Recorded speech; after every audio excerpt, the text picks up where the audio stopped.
My name is Megan Twano and I'm a Salesforce consultant, but former to this, I was an admissions counselor for the University of California, Berkeley and Syracuse University, helping students break into the tech industry and grow. And that was specifically reviewing resumes and LinkedIn's. Today, we're going to be talking to you guys about crafting a Salesforce-focused resume.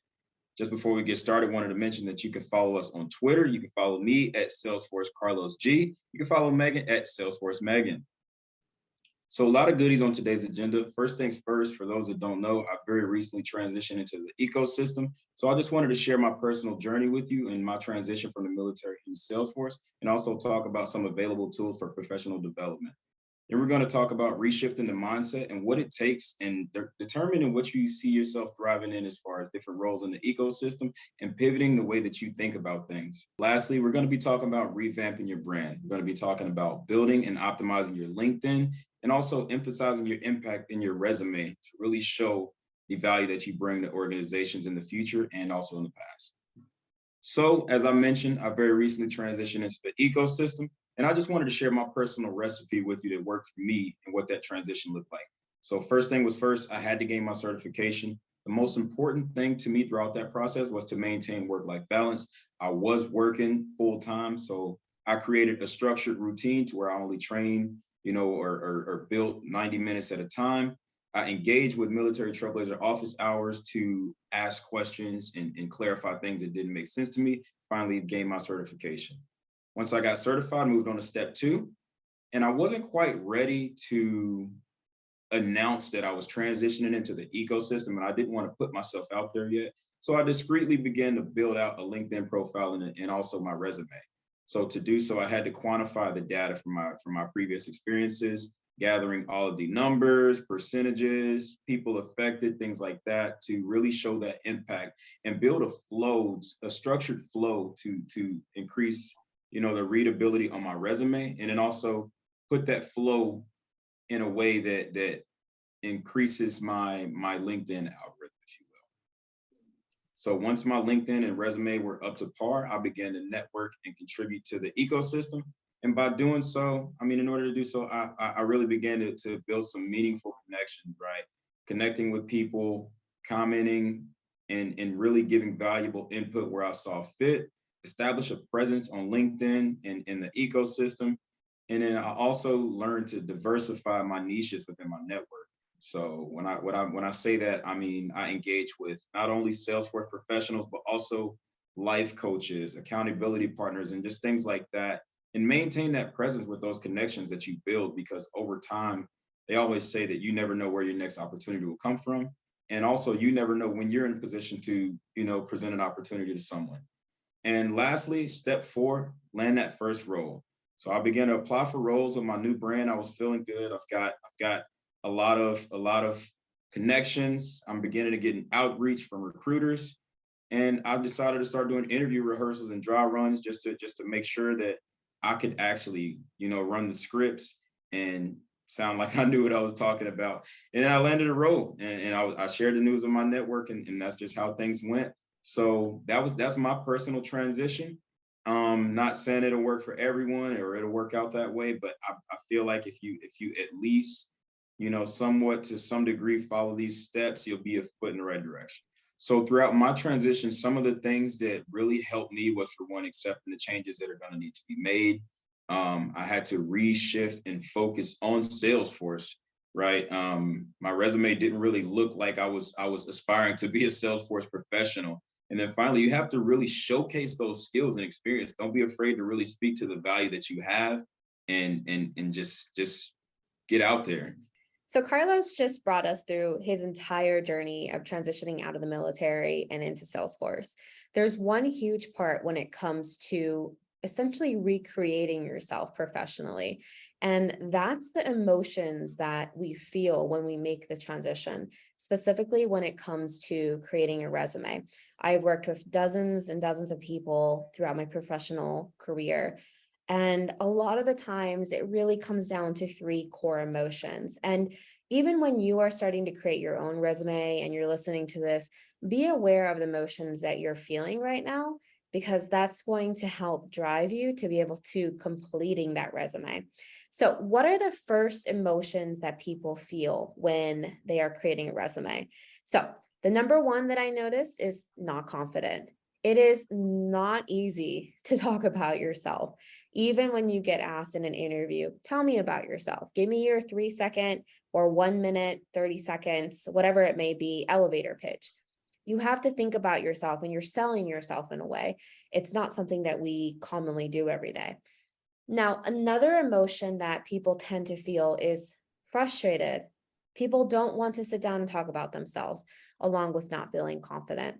It's very complicated and frustrating to be able to come up with this is what I did. And it's very easy to just copy paste your job summary because we don't want to take that time to be able to talk about our history with what we've done. And a last emotion that we typically do feel is limited. There is a lot of pressure when it comes to creating a resume and needing to have all of this professional summary and history that you've had. And you think about Carlos's journey, he probably has a lot professionally, but he has a lot from the army that he brought on into Salesforce. And to be able to redefine and re-explain that into civilian terms, it's pretty hard. So I would probably guarantee that Karlos felt all three of these emotions when creating a resume. So do you keep track of how you're feeling along this process? Listen to yourself and just start noting down what can you do to be able to say, hey, you know what, I'm feeling frustrated right now. Let me take a step back and then I'll come when I'm ready to go. Listen to your emotions, hear them out, and then start creating your resume once you feel better. So what are some traditional ways to create a resume? Before, the old way, they lacked creativity. There was a lot of copy and paste descriptions, too wordy, no visuals, and they often really contributed to resume fatigue, right? A lot of these recruiters, the amount of resumes that they review in a day, everyone knows is insane. So it's really important to focus on shifting your resume over into today's resume. And what does that look like? It's trimmed and focused. The data is quantified. You've even mentioned and showcased some projects in there to show that you can get hands-on. You've got a higher focus on your personal branding, and you can also showcase those accomplishments. And like I was saying, emphasize that impact. So what are some common resume mistakes? Number one, adding unrelated work experience.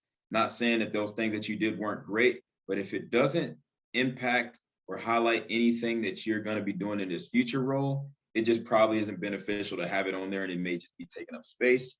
Number two, not following the same formatting. Also, not showcasing your skills at the top of the page, highlighting duties rather than your actual accomplishments, visually intense or overwhelming. And lastly, an additional one is if you have a multi-page resume. Again, if I've reviewed 500 resumes to date and this is 501, multi-page is a no-go in my eyes.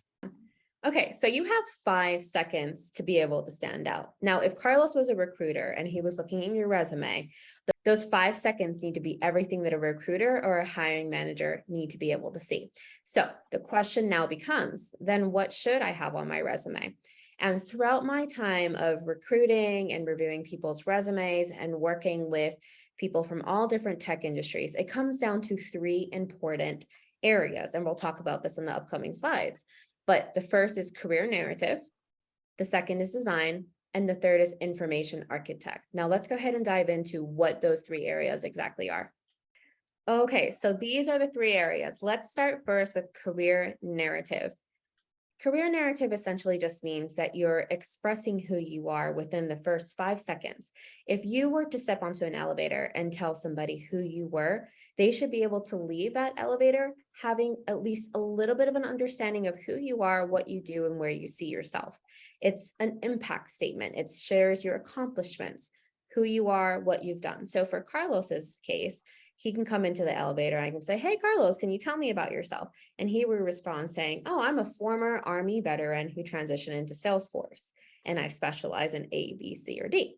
So that's a great way for me to be like, oh, he's a veteran, he's in Salesforce, and I know exactly what he does. And that's what exactly a career narrative is. You're telling somebody about you. Now, the second area is going to be design.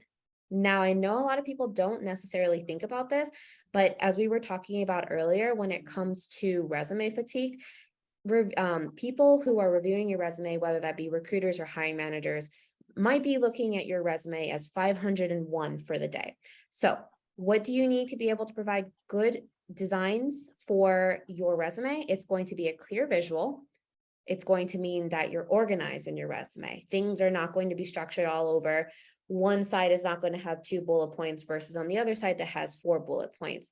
They need to be equal. You need to have your formatting be the same throughout the entire resume. You can't have different colors. You can't have a star here and then a bullet point on the bottom. It needs to be visually formatted in an appealing way where I don't feel like, where is this resume taking me? Last thing is going to be that it needs to be personalized. When we're reviewing 500 some resumes for the day, you need to make sure that you're standing out. If you have those 5 seconds, 1 minute, whatever it may be, the personalization is something that you can start putting into your resume, which makes it a lot of fun, but it also helps you stand out. Now, lastly, we're going to talk about information architect. And that just means that you're using the right amount of real estate on your resume. You don't have to fill your resume all the way to the bottom. If you don't have the Salesforce experience, then you just don't have it. You play with what you have and you add in over time. You don't want to add unnecessary, like Karlos was saying earlier, you don't want to add in unnecessary work experience. You want to make sure that the recruiter or the hiring manager that's looking at your resume can see exactly what they need to. And that comes into using the structure. Structure with real estate just means that all of my Salesforce stuff is located on the top, and we'll talk about that in an upcoming slide. And then you also want to make sure that your skills, experience, and certifications are listed first. We want to see exactly who you are within those first few seconds of looking at your resume. Okay, so here is my personal resume. First things first that you'll notice at the very top of the sheet, Salesforce Administrator. My Salesforce certification on the top left, and also VetForce affiliation on the top right. So make it known that you are a Salesforce professional or that you're working in the ecosystem. Secondly, provide some visuals. Like I said, I dropped that certification on the top left just so you can see that I am Salesforce certified. And just you know, if the recruiter is going to be looking at 500 resumes in a day, why not this one be the one that puts them at ease for a second or two? Also, that professional summary is just 2 to 3 sentences, right? Nothing too crazy. All you want to talk about is what you've done and where you're going. Salesforce projects and certifications are listed on the left. I kind of wanted to isolate them so that you could see everything and really it's painted out, it's black and white. And list those super badges. Those things are hard. List those super badges. They're technically credentials. List those super badges. So that should be highlighted as well. And anything Salesforce should be presented first, or it should be pointed out. Make it clear and really stand up when you're talking to those Salesforce achievements that you've accomplished. So let's talk about the importance of LinkedIn. First things first, recruiters are most likely going to view it, right? So if you send me an application and I'm a recruiter, the first thing I want to do is check out your LinkedIn. I want to see who you are. I want to see what you talk about. I want to see who you know. Maybe you know someone I know. So it's important that once you plant your garden, you keep it watered and you take care of it. What I mean by that is speak to those connections, stay connected with everybody, be a positive influence in the ecosystem and on LinkedIn. And yeah, if you don't have a LinkedIn, which we're working in IT and tech here, it's a red flag. How we're talking about Salesforce professionals, different consultant roles, sales roles, and things like that. So it's really important that you have a LinkedIn profile and that you take care of it and that your LinkedIn profile reflects who you are. Well, we love that we were able to share Karlos's journey with you for those that are coming into the industry or for those that are looking to make a possible career transition into the future. We hope this information was helpful. We would love to be able to summarize what you just learned. So the first thing is going to be your online presence is super important. Just like Karlos was saying, nowadays in the tech world, you need to make sure that you're online. And if you have a LinkedIn, make sure that you update it. Let people know that you've passed your certifications. or you didn't pass them, that you keep that stuff updated. People want to see, and recruiters, especially and hiring managers, that you're active on the platform. Now, next, it's going to be make your achievements and experience visible. You can do that through your LinkedIn. You can also do that through your personal portfolio if you want to link that onto your resume as well. The third area is going to be show Salesforce first all the time. Whatever industry that you're coming in from, wherever you see yourself, the first thing that anybody that is reviewing your LinkedIn or resume need to see is Salesforce. Be proud of everything that you've done, all the work that you've put in, and showcase that. Lastly, your resume and your LinkedIn will always keep changing. And I really, really want to make sure that people understand this, because you're not ever going to have a resume that's done for life. You're always going to continue working. You're always going to continue doing new things, projects, events, speaking engagements, just like this. And you want to make sure that you're adding that to be able to not only remind yourself of this journey that you've taken in the ecosystem, but you also want to tell others. And that's a great way to be able to showcase yourself. Okay, so we couldn't leave without providing y'all a little bit of examples. So what we have here are 3 QR codes. So take some time, make sure to scan all of these. The first on the left are LinkedIn examples. We have picked 2 amazing individuals that have great LinkedIns. Make sure to go through all of these things that they have on their LinkedIn profile, because they each showcase themselves in a different way. And that's the growing of a personal brand. So go ahead and scan Brandon's LinkedIn, scan Nick's LinkedIn. Let them know that you heard about them from this particular session. And I'm pretty sure they will love to be able to contact or speak with you about further questions you have about LinkedIn. Now, on the right side, you have a specific YouTube video, which is creating a strong LinkedIn profile specifically for Salesforce professionals. Make sure to check that out and just let us know if you have questions. So just a really big thank you for tuning in and listening to ways to craft your resume and of course your LinkedIn in the Salesforce ecosystem. We hope that this was valuable information and that you craft the best resume version for yourself. So that's my thank you. Go ahead and connect with me on LinkedIn, and I'll pass it off to Karlos. Absolutely. Just to echo what Megan said, just be a lifelong learner. Understand that everything that you do, or at least the most significant, make sure you show that impact on your resume, on your LinkedIn, and stay connected with people. And once you make it to the top, look back and bring people up with you. Thanks again, everyone, for your time. And as she said, connect with us on LinkedIn.